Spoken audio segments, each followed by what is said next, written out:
पश्चिम बंगाल में सत्ता बदलने के बाद बीजेपी सरकार और तृणमूल कांग्रेस के बीच टकराव अब खुलकर राजनीतिक, कानूनी और प्रशासनिक लड़ाई में बदलता नजर आ रहा है। टीएमसी के नंबर 2 नेता और ममता बनर्जी के भतीजे अभिषेक बनर्जी की कथित संपत्तियों पर कार्रवाई को लेकर राज्य की राजनीति पूरी तरह से गर्मा गई है।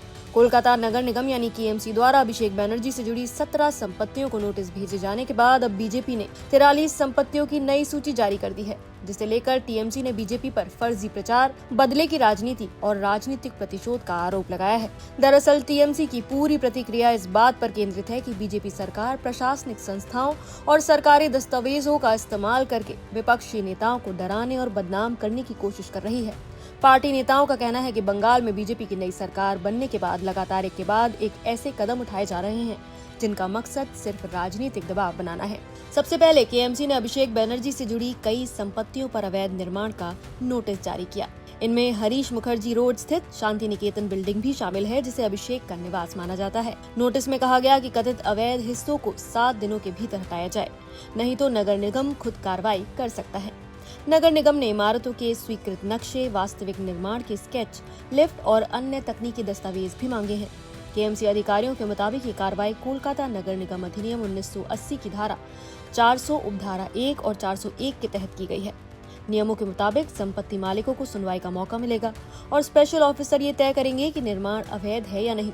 अगर गंभीर उल्लंघन पाए गए तो अवैध हिस्सों को तोड़ने का आदेश भी दिया जा सकता है। लेकिन टीएमसी इस पूरे घटनाक्रम को सिर्फ कानूनी प्रक्रिया मानने को तैयार नहीं है। पार्टी नेताओं का कहना है कि बीजेपी सरकार सत्ता में आते ही तृणमूल नेताओं की संपत्तियों और कारोबार को निशाना बना रही है। टीएमसी का आरोप है कि ये सब वेंडेटा पॉलिटिक्स यानी बदले की राजनीति का हिस्सा है। इसी बीच विवाद तब और बढ़ गया जब बंगाल बीजेपी ने एक सूची जारी कर दावा किया कि अभिषेक बनर्जी से जुड़ी कुल 43 संपत्तियां जांच के दायरे में हैं।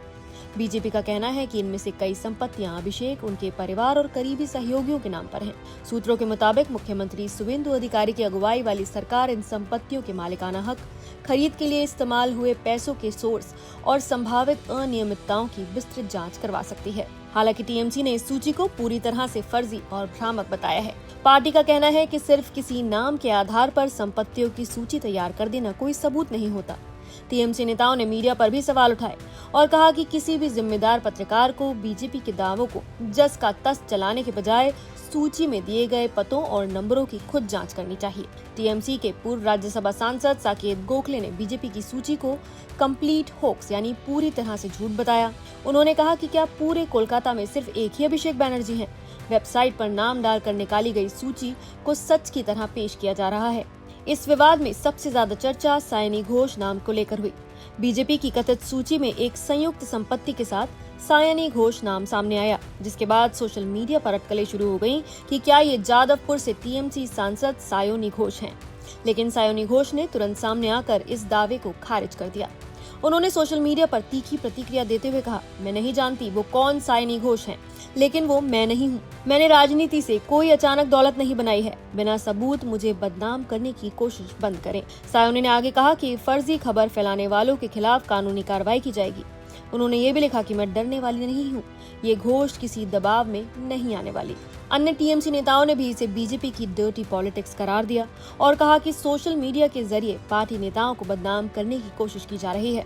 इधर अभिषेक बनर्जी ने भी साफ कर दिया है कि वो दबाव में आने वाले नहीं हैं। ममता बनर्जी के आवास पर टीएमसी विधायकों की बैठक में अभिषेक ने बीजेपी सरकार पर तीखा हमला बोला।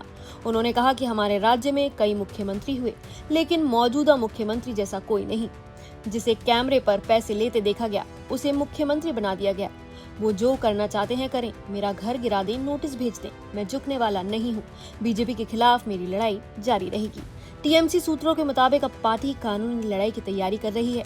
संपत्तियों से जुड़े सभी दस्तावेज जुटाए जा रहे हैं और वकीलों से सलाह ली जा रही है। पार्टी का कहना है कि अगर जरूरत पड़ी तो अदालत का दरवाजा भी खटखटाया जाएगा। हालांकि कहानी का दूसरा पक्ष बीजेपी पूरी आक्रामकता के साथ सामने रख रही है।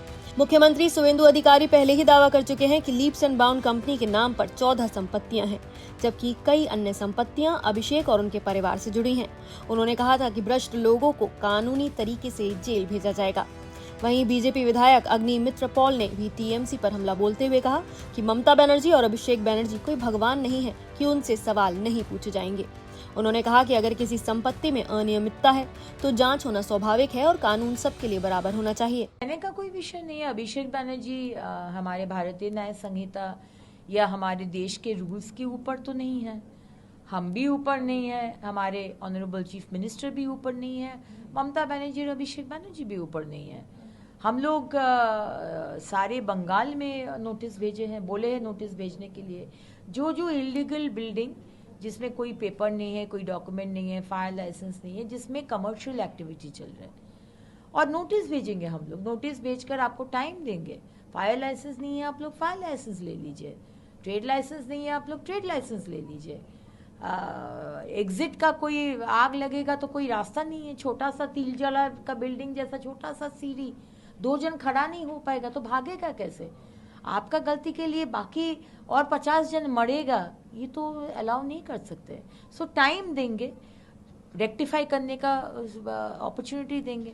अब अभिषेक बनर्जी घर बनाए हैं, उनका नाम में, उनका पापा का नाम में, उनका लीप्स एंड बाउंस कंपनी उनका नाम में, घर लीगल, लेकिन घर के साथ और भी कंस्ट्रक्शन कर लिए जो इलीगल है, तो उसका नोटिस भेजे। इसमें अभिषेक बनर्जी कोई भगवान नहीं है, ममता बनर्जी भगवान नहीं है, आप और एक जन नागरिक है हमारे राज्य का।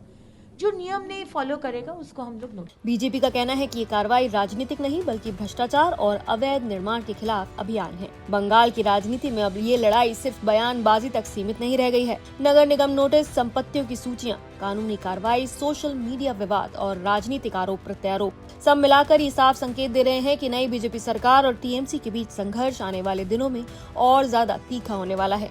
टीएमसी इसे लोकतांत्रिक संस्थाओं के दुरुपयोग का मामला बता रही है, जबकि बीजेपी इसे भ्रष्टाचार के खिलाफ सफाई अभियान कह रही है। लेकिन इतना तय है कि अभिषेक बनर्जी की संपत्तियों पर शुरू हुआ ये विवाद अब सिर्फ कानूनी मामला नहीं रहा, बल्कि बंगाल की नई राजनीतिक लड़ाई का सबसे बड़ा प्रतीक बन चुका है। नमस्कार, मैं हूं मानक गुप्ता। अगर आपको हमारा ये वीडियो पसंद आया हो तो इसे लाइक और शेयर जरूर करें, और हाँ, हमें सब्सक्राइब और फॉलो करना ना भूलें ताकि आप देश और दुनिया की कोई खबर मिस ना करें। तो जुड़े रहिए हमारे साथ और देखते रहिए News 24।